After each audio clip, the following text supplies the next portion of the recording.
Hey everyone, this is That Guy in Hutch, Jason Probst, and you're listening to That Podcast in Hutch. So today we're going to do something a little bit different, and I've found myself surprisingly nervous about it this morning, but I'm going to be on the other side of the microphone, so I'm going to have somebody ask me questions. The reason we decided to do this, I've had several friends who listen to the podcast regularly say, you know what would be really fun is if somebody interviewed you, because you're always interviewing people and you're always talking to other people and bringing the story, and no one gets to know anything about you. So we think that would be a really good episode. And after it coming up a few times and me kind of saying, oh no, that's not anything anybody wants to hear, I was finally convinced that we should give it a try. So today I've invited my good friend Jackson Swearer on, and he agreed to interview me for this episode. And we may do several of these because there's a lot of ground we could cover. But we thought we'd give it a try and see how I work on the other side of the microphone. So I hope you enjoy this experiment in putting me on the other side of the podcast table. Good afternoon here, Jason. It's lovely to be here, and I'm feeling a little bit anxious about this. I know a little bit about you. Obviously, we've been friends for several years, but I'm excited to get to ask you some questions and see what we can reveal to your podcast listeners that maybe they don't know about Jason Probst. So anyway, I'm Jackson Swearer. I'm here on That Podcast in Hutch to interview Jason, and I thought I'd start out by asking you to share the story about how we met. I think that will help listeners understand maybe a little bit about why I'm asking you questions in the first place.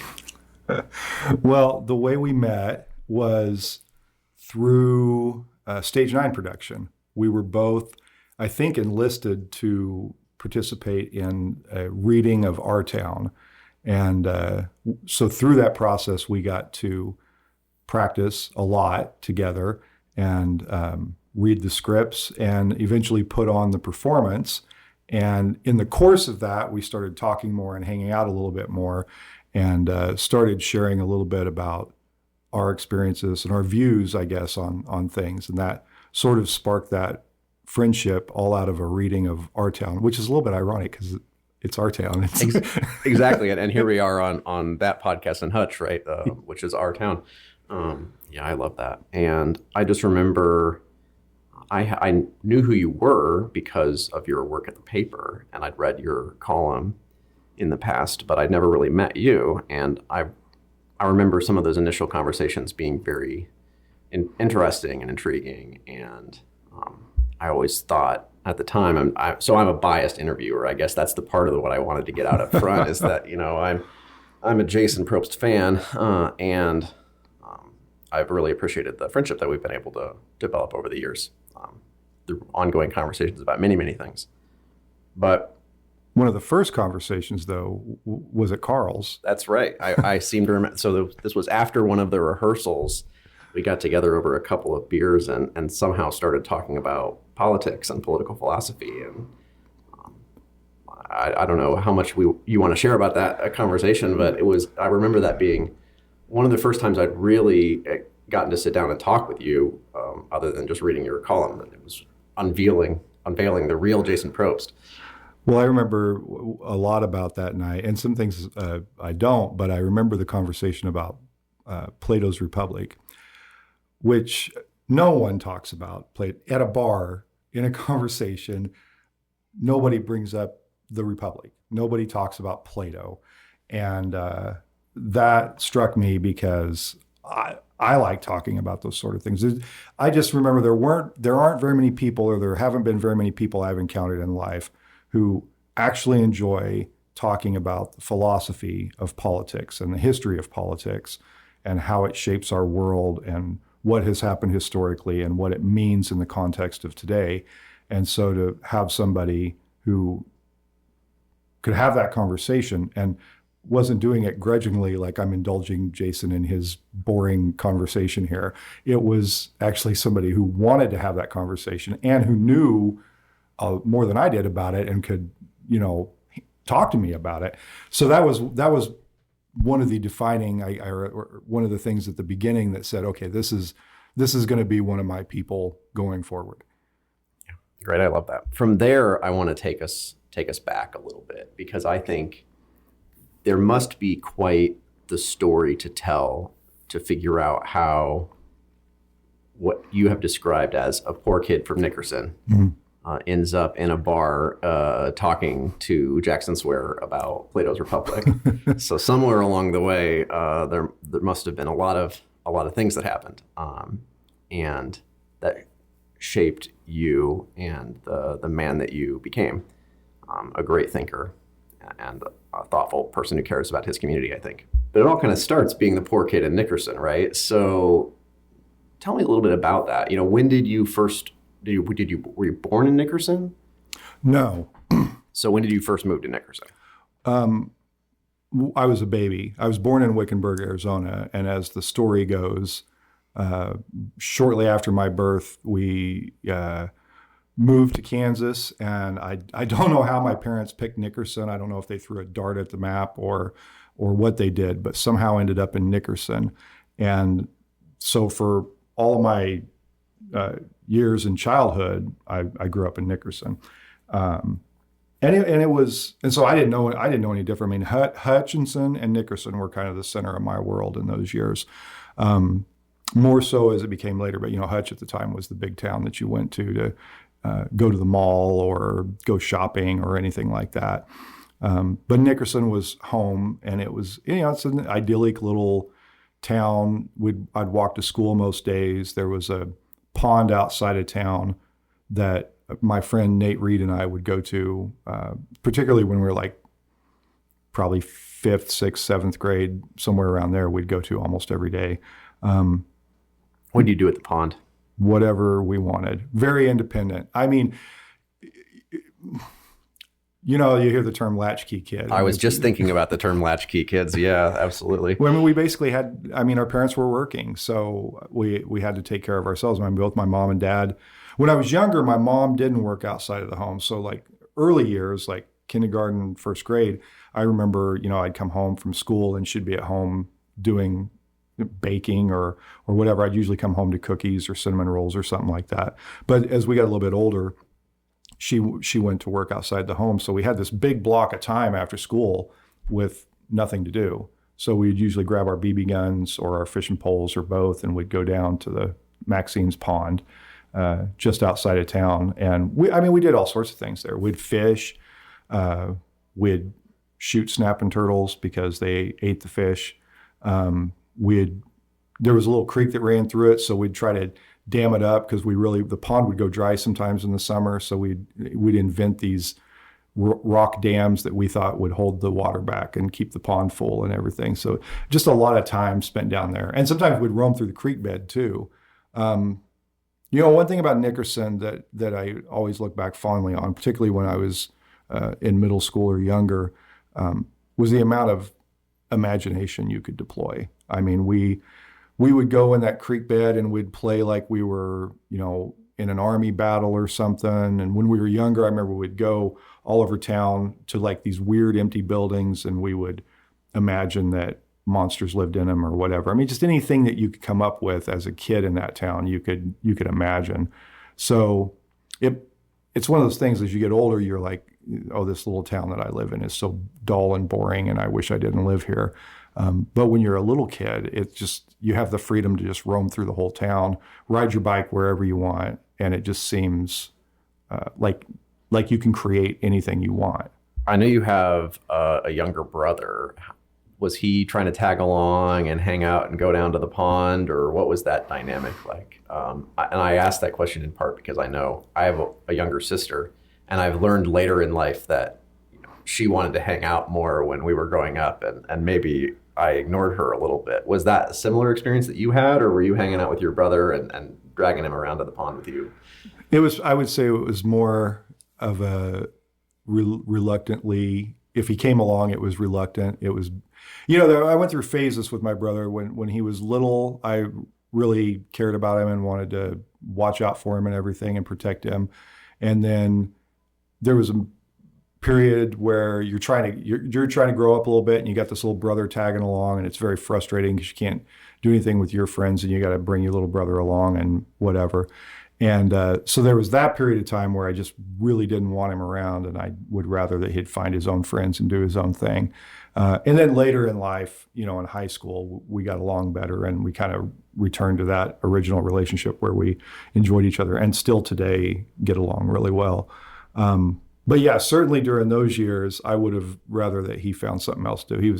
We'd play football. Aside from Maxine's Pond, we lived across the street from this empty lot, and we'd just do like these pickup football games over there, and people, just like neighborhood kids, would start roaming over there, or you'd go to their house and knock on the door and see if they could come play football or whatever. And so we'd just do these like scratch football games over there, and my little brother would always tag, and he was little. I was bigger and he was little. So he wasn't worth much as a football player. So it was always kind of frustrating. But he was your brother, so you had him there, and you did that. But yeah, there was a big chunk of time there where I thought, just go find your own thing to do. I'm too big for you. So you're a pretty tall man now. Were you always kind of one of the bigger kids growing up too, or did that happen later in life that you kind of spurted up and became one of the tall kids? Well, I think I was always a little bit bigger, but particularly I remember in sixth grade, I grew like a huge amount in 1 year. So then all of a sudden I was much, much bigger than most of the people in my class, with the exception of maybe one or two people. So yeah, talking about my brother is kind of funny. My brother was little, but he had a mouth on him. And so he'd just mouth off to people all the time. And I wasn't mouthy yet at that age. And anyway, I remember one story. We were walking home from school, and he was getting in an argument with somebody, and then it got a little bit out of his control. And all I heard, and I was walking ahead of him, and all I heard was, "Well, my brother's going to kick your ass." And I turned around and I found myself in a fight because not because of anything I had done, but because my brother had decided that I would fight his battle for him. And I seem to find myself in that sort of position sometimes. But yeah, I was quite a bit bigger than everyone in my class. That's interesting. And fighting for the little guy all the way back then as well. Yeah, well, especially if you have a little guy brother who can't keep his mouth shut. There you go. There you go. What was school like for you back then in those days? Well, I didn't actually do very well in school. I did it. I remember. I think I did all right in kindergarten. We're really stretching if the last time you can remember school going well growing up was kindergarten. Yeah. Well, I remember I have these stories throughout school that I remember that I think must have stuck in my mind.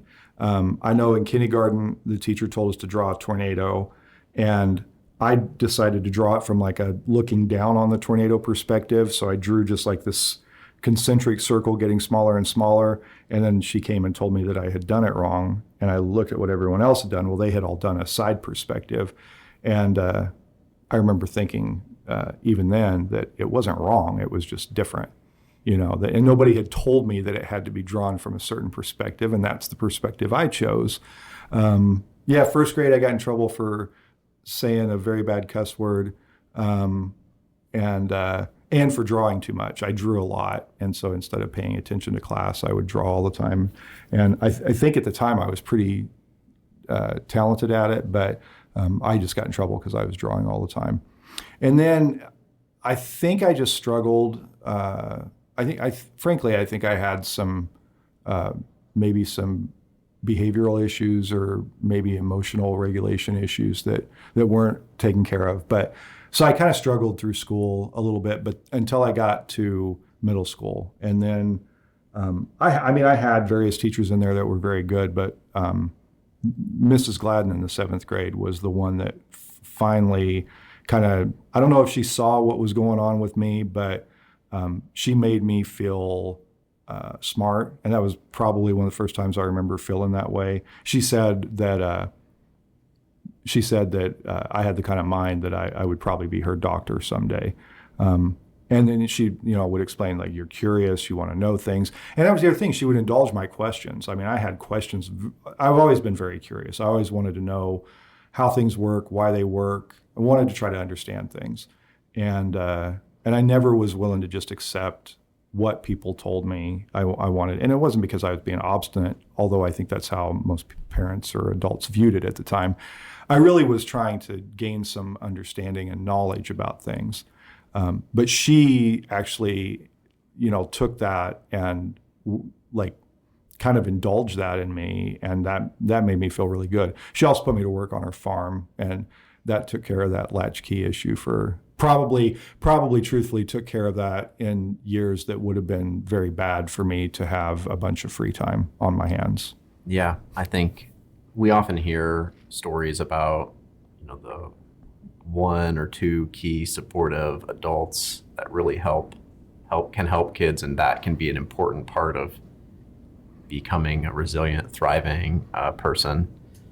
And so I love that the story of Mrs. Gladden, and I just wondered if you want to speak any more to the important role that kind of support can play, and how that maybe kept you out of trouble a little bit and set you up to launch you on to be successful later. Yeah, I think, what she did was, I mean, first and foremost, I think she put in me kind of a belief in myself that I hadn't had before. And I'm not sure that I, even after that point, always had that, but at least it was a kind of a benchmark, right? That there was this teacher that thought this about me. And thought that I was capable of doing things. There were other teachers later on that were very similar in helping in that way. But to be able to look at and see a student and see all of their mischievousness and all of their orneriness, and see it for something other than just being a hassle, or see it as something other than bad behavior, that was a big deal for me, that somebody said, well, this isn't a kid that's bad. This is a kid who's curious and his questions aren't being answered and his mind isn't being challenged. And that's the source of this. And her response to that was, well, if you have questions, let's answer them. Not even answer them. Let's find out. Like, I would ask questions. She would say, well, let's find out. And she would, Maxine's Pond, remembering that, that was a hangout place for us, but it was only about 2 blocks from the school. So one day in science class, she marched the whole class down there, and we collected little vials of pond water and took them back and looked at the water under the microscope so we could see all the protozoas and amoebas that were in the water and everything. And that's just fascinating to learn these things of the world that I hadn't ever learned before. And to have that kind of belief and to kind of channel that energy into learning and asking questions and learning how to learn, like learning how to find the answers. That was, I mean, you can't even put a price on that. It was transformative. The same thing happened later in high school. I had a typing teacher who did much the same thing. I had a government teacher who saw something in me and put me into, model legislature, which wasn't something, it was for good kids. It wasn't for the kids that got in trouble like I did. But he insisted that I be a part of that, I think over the protest of some other people who thought that I shouldn't be a part of it. But that was another big experience. But there have been times that those teachers that really saw something and pushed me made a huge difference. At that time, did you already have aspirations to maybe one day be a state legislator, or was that not even something even a young child with a very active imagination could imagine for yourself? Well, I had no reason to think that I would, but I really loved government. I loved history. I loved the stories about how disagreements were settled. I loved the stories about how compromises were reached, about how there'd be these really intense disagreements and that people could talk them out and debate them or argue them and then find a way through them. I always liked that. And I think I did probably think, oh, this would be something I'd want to do. But I also never thought that I would. I thought, I don't know that I didn't have a whole lot of direction as a teenager, so I don't think I thought that I would do anything like this. I thought that I'd just work. Yeah. So to working, so you graduate high school, Mm-hmm. and then you're thrown into the working world. Yeah. So what were you doing? Were you working through high school? I mean, I know you worked on Gladden's farm. Yeah. But what else were you doing for gainful employment? Well, yeah, I worked all through, like from middle school, I worked on the farm, and then I got, I wanted to work. I wanted to drive. When you live in Nickerson, you have to drive if you want to do anything fun. Because you got to go to Hutchinson in order to get to the mall in Hutch, right? So then you got to have a car so that you can get to the mall in Hutch. Yeah, right. And that requires insurance and gas. Probably your parents weren't buying the car for you and paying for the insurance and the gas. I'm guessing that doesn't strike me as the childhood that you were experiencing. No. There was not going to be any paying for my car or paying for my insurance or buying the gas or any of that. So it was pretty important that I got a job and worked. And I think that my first job outside of the farm was at Eidelman Telemarketing, which people have been around Hutch for a while would remember that place. But it was a call center, and we would call lists of people and try to sell them credit card insurance. And this was the early days of like identity theft and credit card fraud or whatever. And so for $50, you could buy this credit card protection program, and it would guarantee that you wouldn't be hit for fraudulent charges or anything like that. And I worked there for at least a couple of years, because it was one of the higher paying jobs you could get. I think at the time minimum wage was $4.75 or $5 an hour or something like that. But if you worked at Eidelman and you worked a certain number of hours, you would get at least, I think, $6.50 an hour. And then if you sold enough, then you could actually get your pay up a little bit more. So for a part-time job, it worked. It was awful because you just called people all night long, and then you had to work on Saturday morning to get your full pay. And so I did that. And then I left that. Well, I think I was asked to leave. I think I got fired from that job eventually.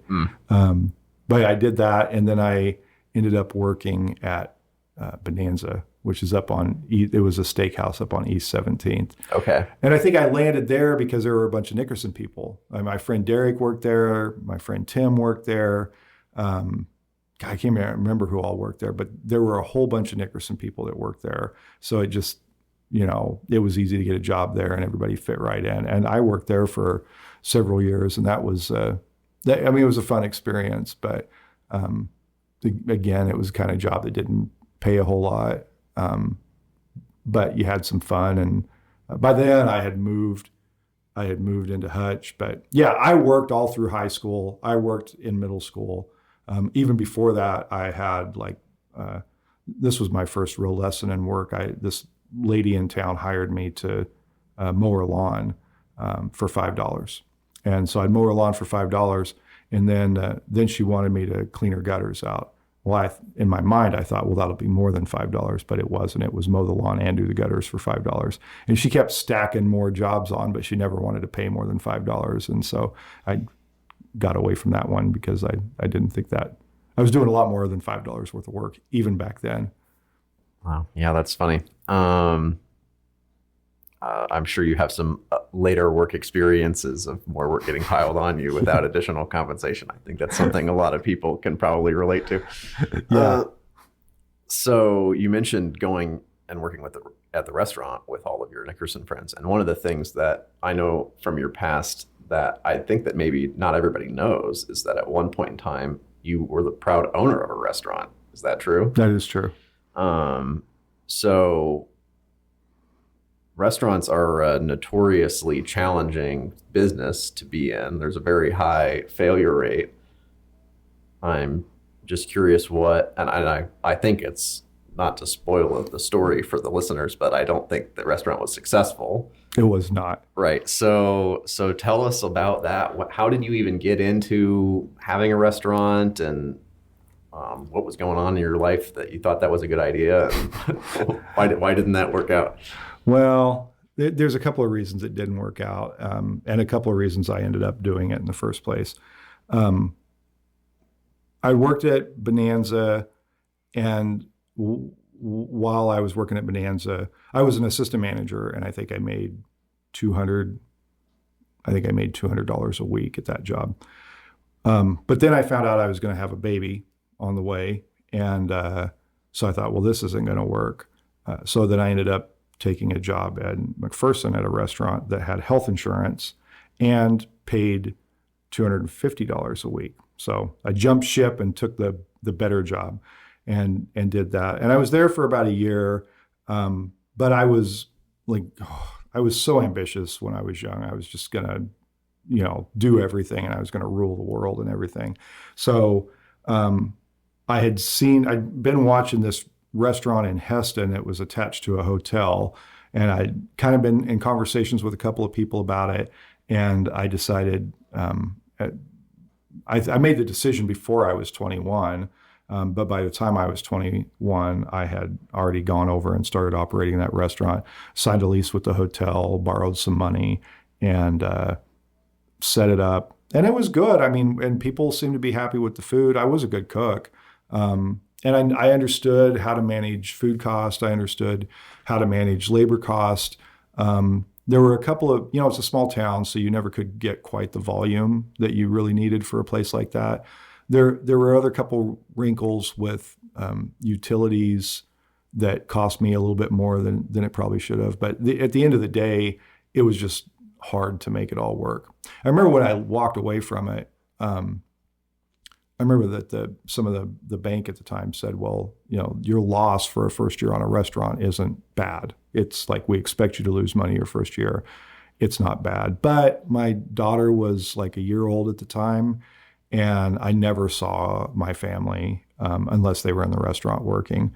And there was also like a personal tragedy in there too with one of my employees. And when I put all those things together, it just kind of made me decide that I wasn't something I wanted to keep doing. You want to talk about that at all?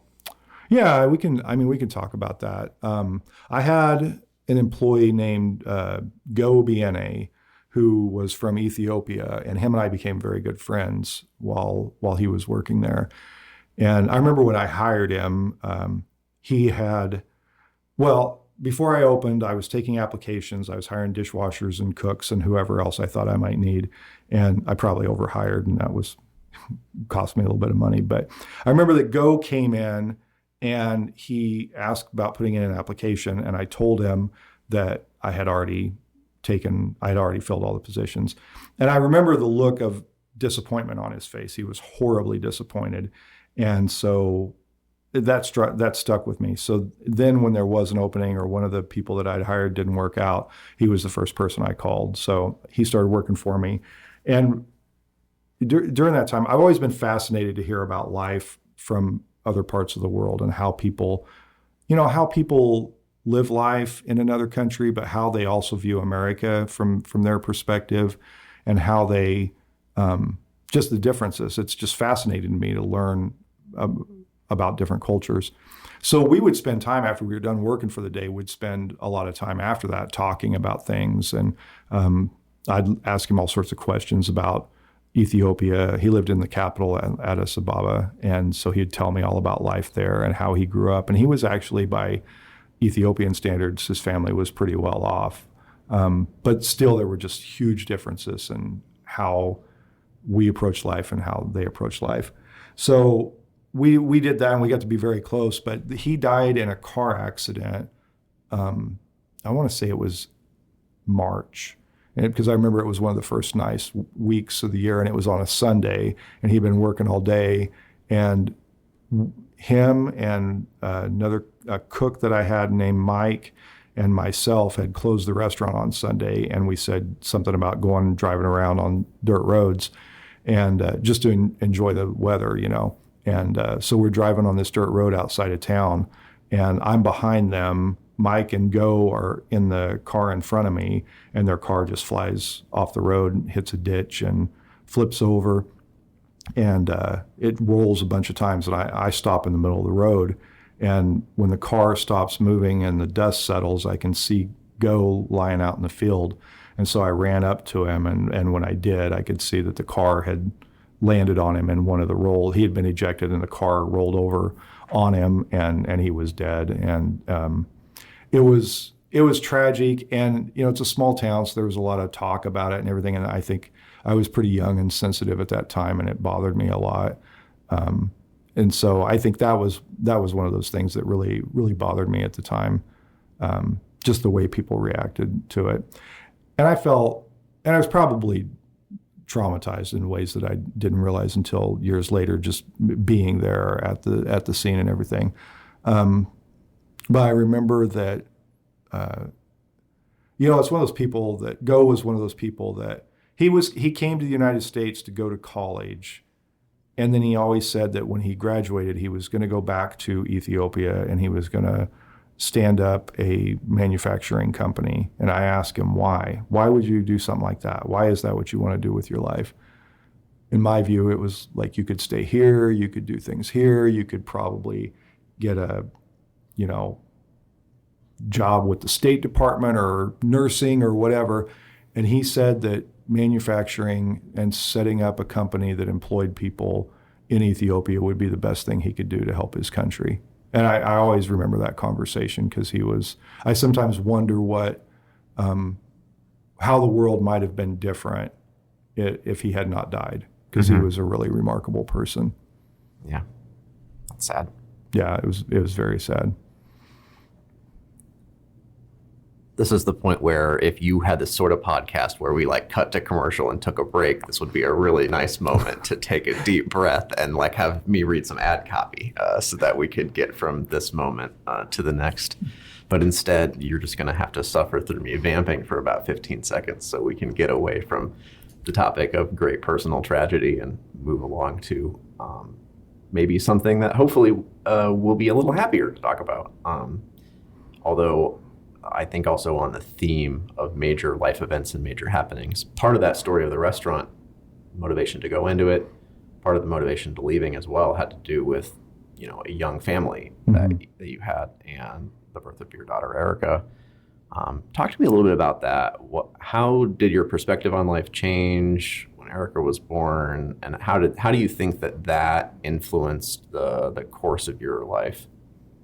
Oh, that absolutely changed everything and changed my motivation for anything I did after that, and did shape my perspective on, frankly, in so many ways that I see unfairness in the world.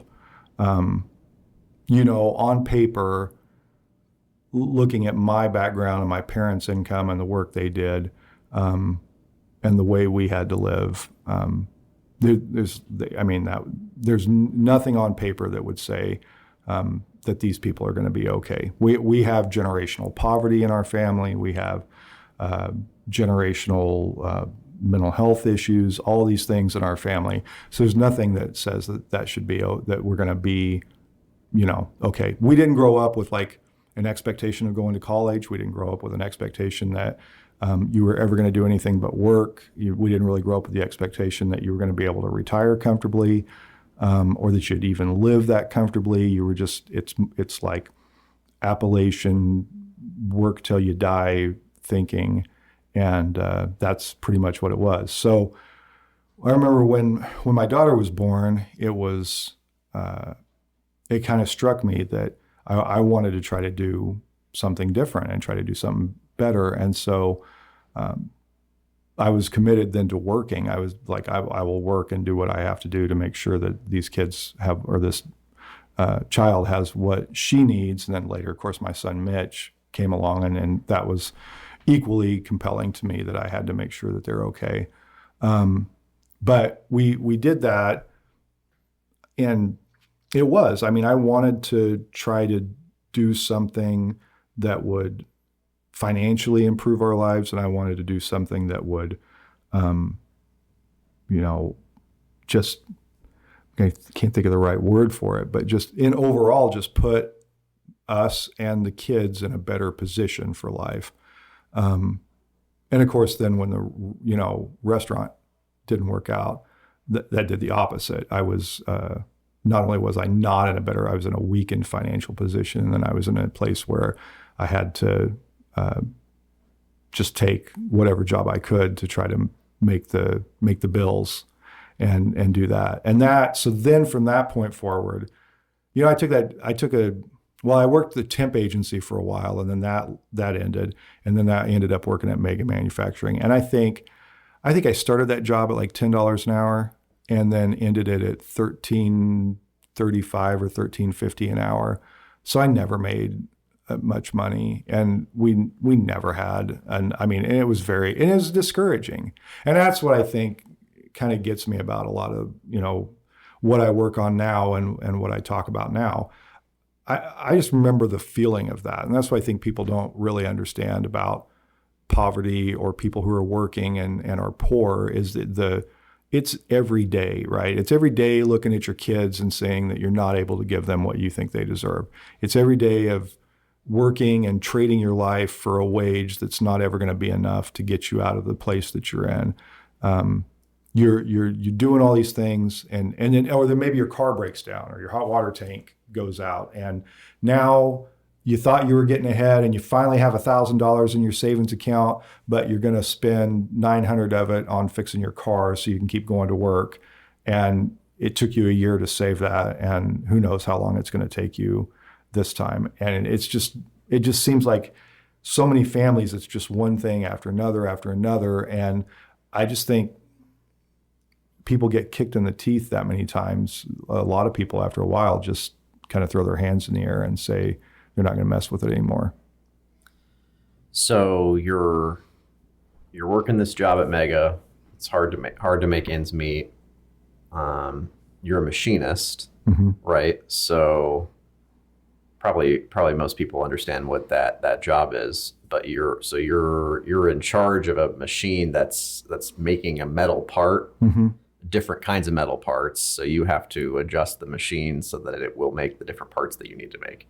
Yeah. So that's about what the job is like, right? So, and at some point here, you start going kind of back to school. Mm-hmm. Was that mostly online, or were you taking some classes at HCC, or how did you juggle that? Mostly at HCC. So my first job at Mega was not even considered a machinist job. It was there was this big grinder table. It has a magnetic table that you'd put parts on, and then it had a giant grinding wheel above it, and you'd slowly inch this grinding wheel down to get the parts to the right depth or whatever height they were supposed to be. I'd spend 10 hours a day watching this table just go back and forth, and I thought to myself, if this is how I have to spend the rest of my life, I'll go out of my mind. Machining was a little bit better because you got to kind of play with the programs a little bit and do some things, but that part drove me nuts. So yeah, I decided I got to go to school. I didn't come out of high school thinking I'd go to college. I actually came out of high school thinking I would go in the military. I think my dad had been in the military, and he had kind of impressed on me based on some of my behavioral issues and the amount of trouble I got into, that maybe the military would be the best option for me. But then I realized that I didn't like people telling me what to do, so I didn't know why I was going to a place where that was going to happen all the time. But yeah, I ended up at Mega, and I was like, I have to do something different. I have to find something that's, for me, a little more in line with what I like to do. I like to read, I like to study, I like to research. Very little of that can be done when you're operating a machine all day. Some people love it. I have friends who they can't imagine their life being anything else, but they love doing that work. And it is, for some people, it's the perfect career. It just wasn't for me. So anyway, yeah, I started going to school. So I was working at the time. We worked 10 hours Monday through Thursday. We worked 8 hours on Friday, and we worked 4 or 5 hours on Saturday when I started going to school. And I would bring a backpack with me to work, and it'd have all my school books and everything else in it. And I would take it, I would have clothes in it. Then I would get off of work and I would clean myself up in the wash basin at work. And then I'd throw these other clothes on and put my dirty clothes in another bag. And then I'd go off to school, and I'd probably be there until 9 or 10 o'clock at night, most nights of the week, really. And then I'd go home and do it all over again. And I did that for a number of years until I finally got through. One of my favorite stories that I think that you've shared with me from that time was your creative efforts to get some reading done even while you were stuck there in front of the machine. Can you share with your listeners how you managed to get a little bit of that reading done while you were waiting for the machine to do its job? Yeah, that is a funny story. So you really, when you do that kind of work for a while, you almost develop like a sixth sense about how long it takes for the machine to run its cycle. So I'd be there, and I had a toolbox at my workstation, and I would lay a blueprint for the part that I was running on top of my toolbox, but I'd put a book, a school book or whatever I was supposed to be working on. I would put that in my top drawer, and I would open it up just so it was outside of the blueprint, and I'd be reading, but it would look like I was looking at the blueprint. I didn't need to look at the blueprint. I knew that part inside and out. I'd run thousands of them. But I got a lot of reading done that way because I could hide those books underneath the blueprint, and it didn't look like I was wasting time or whatever. And so I finished a couple of good novels that way, but only a minute at a time. I'd read for a minute, and then I'd change the part out because you have to meet a production quota, Right. You can't just be reading the whole time, Yeah. But you can get your reading in 45, 60 seconds at a time. Yeah. So I did that pretty much the whole time I was there. I also did this thing. We had these little tags. I had a lot of ideas. When I had time to think, if I wasn't reading, I was thinking. And so we had these little tags that you're supposed to put on each bin of parts, and it would label how many were on each layer. But on the back, it was blank. And so I would draw out ideas or write out ideas on those blanks. And I would come home with stacks of cards with random ideas that just they didn't go anywhere. They just needed to be out of my head.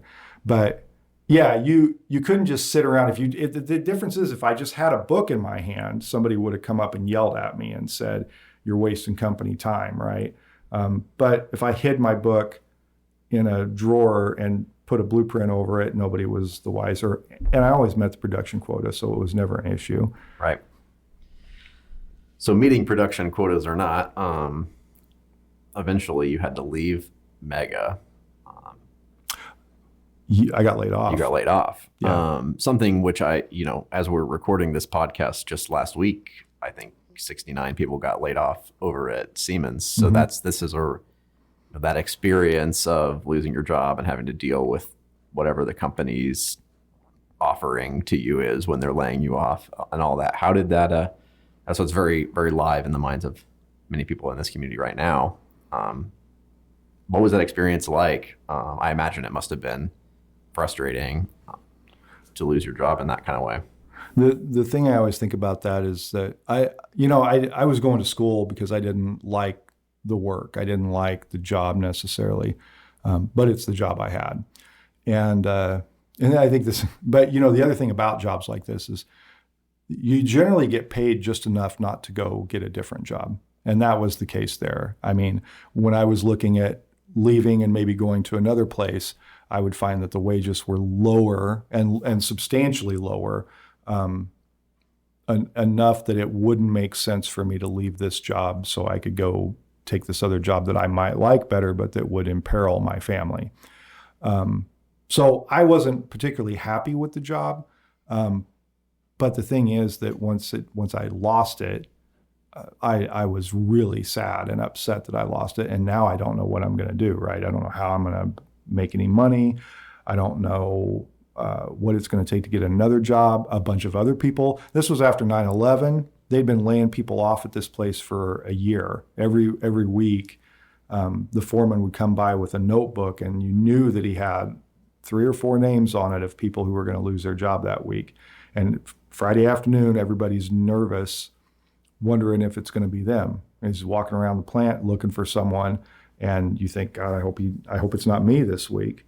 And you'd see other people get laid off, and they'd be your friends, and you were sad that they got laid off, but you were glad that it wasn't you. And that was a weird emotional thing to process about feeling not good that somebody got laid off, but not sad either because you still had your job. So I lose this job, and I'm just beside myself. I don't know what I'm going to do. And one of the things I think happens particularly in a manufacturing industry is if they're laying off at one place, it probably means that they're laying off at other places too, right? I mean, it's not like your ability to go get a job somewhere else doing something similar might be real hard. And that was the case here. Yeah, because like after 9/11, like a lot of manufacturing slowed down, a lot of the economy slowed down after 9/11. So it wasn't.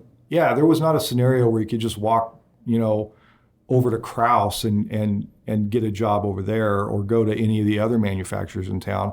You generally, if they're laying off, it's like an industry-wide effect that you're seeing. So it wasn't like you could just go get another job in that field. But fortunately, by that point, I had gotten almost all the way through school, so I was pretty close to having my bachelor's degree by that point. And that's when I really found that I enjoyed writing. I remembered that I enjoyed it in middle school and high school too, but somewhere over time I'd forgotten how much I liked writing until I went back to school and I took the English comp classes and remembered, and had teachers that said, you're really good at this. Both my econ teacher and my English comp 2 teacher stressed on me that you have to finish going to school. You're too, your mind is too good to not do that, and you're too good at some of these things to not finish it up. And that was always in my mind too. But yeah, so I liked writing, and after I got laid off, I just kind of processed it by writing something about that weird dynamic of watching other people get laid off and being happy that they did and you didn't. And then eventually the feeling that you have when you get laid off and it's this job that you weren't even sure you liked, but now it was the thing that kept your family well, and you were paranoid and freaked out and didn't know what to do. And so I wrote about that, and I sent it to the Hutch News. And I don't know why, I just kind of did that on a lark. And then that's how I ended up at the Hutch News, because the publisher said, this is really good and we like this and maybe you should come work for us. And so I was very excited and did that and applied, and that's how I ended up at the Hutch News. So what was your bachelor's degree in? Oh, it's in management, business management. Okay. Yeah. Okay. So nothing at all related to journalism. Not related to journalism, but you enjoyed writing, and you had, you'd gotten your bachelor's degree, so you were probably officially qualified to get a job at the paper, although that bachelor's degree probably had nothing to do with your ability to do that job. No. It was funny, when I went in to apply, they had me take a test. I had to take a 3-part test. They decided that they would put me on the copy desk, and that's kind of back then it was where they put the paper together, edited the copy, wrote the headlines, things like that. So they decided that if they were going to hire me, that's where they wanted to put me. And so I had to take a 3-part test. I had to take a test on spelling and grammar, had to take a test on current events, and I had to take a test on AP style. Well, I didn't even know that there was an AP style, so I bombed that section of the test. But I did well on the other 2, and so I think that made them feel a little more comfortable about giving me a chance. So I did that, and then I had to retake the entire test 90 days later, but I used the 90 days to study for the AP style book, so that when I took it again, I did know what AP style was, and I knew it pretty well. And so after that, I passed the test, did well on it, and then stayed doing that and worked on copy desk for a couple of years after that before moving out to be a reporter. Hi, everyone. This is your producer, Chris, cutting in. I just want to let you know that the interview is about halfway done, but we're going to go ahead and cut it here for this week. And you can join us again next week to catch the second half of the interview with Jackson and Jason. Thank you so much for tuning in. I'd like to thank a few of the people who've helped make that podcast and Hutch possible. My son Mitchell Probst wrote and recorded the music for the show. Jenny Brigette put together some great graphics and promotional art. And Chris Acker helps overcome my mistakes to produce a great sounding product every episode. That podcast and Hutch is made possible through a collaboration between the Hutchison Arts and Culture Collective and Salt City Sound. They're working to bring resources and infrastructure to support art, music, and storytelling in our community. If you have an idea for your own podcast, reach out to them at podcasts@saltcitysound.net. If you enjoy that podcast and Hutch, be sure to subscribe and share it with all your friends. You can also help support this production by subscribing to thatguyandhutch.substack.com or by emailing me at thatguyandhutch@gmail.com to learn about sponsorship opportunities. Thanks for listening, and I hope you'll join us again next week.